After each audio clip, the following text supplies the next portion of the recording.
hívtam papot. Összeadlak benneteket. Te erről? Igen? Igen. Te olyan emberekre dobálják követ, aki te nem voltál annól. Igen. Én? De hogy kezdted az életünket? Na, hogy kezdtem az életünket? Úgy, hogy voltál. Igen? Én törtem el az és te moslék. Tényleg?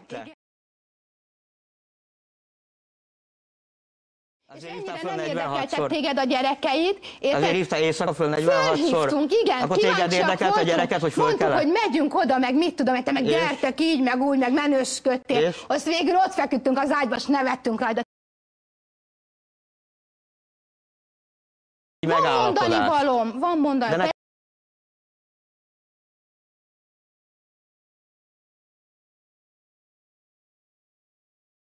A József utcai stílusodnál. Nem, te rád csináltam régen. Te rád, te személy.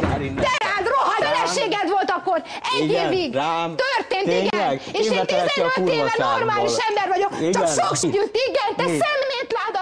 Minden. 5 évig menekültem veled, és házban vagyok. Tudod, te József személy. utcába, vagy hol csináltál? Nem. Csak 5 hónapja, 16 kilót fogytam már, és nincsenek meg a gyerekeim, érted? Nincsenek meg? Nálad lennének, mert a dolgos barátodnál lennének jó helyen. Tessék, figyelj ide! Te annyira mondom, hogy a tálcát így vágtam a pofádba, eszim fel, azt elszaladtam. Tényleg? Így vágta állandóan. És volt mikor, te nem voltál veszély? Igen!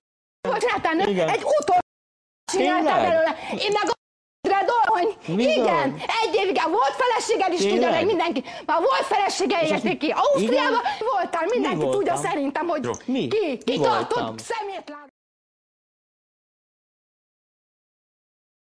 Volt a barátod, hogy a kábítószeres bácsival akartad nevelni a gyerekeket?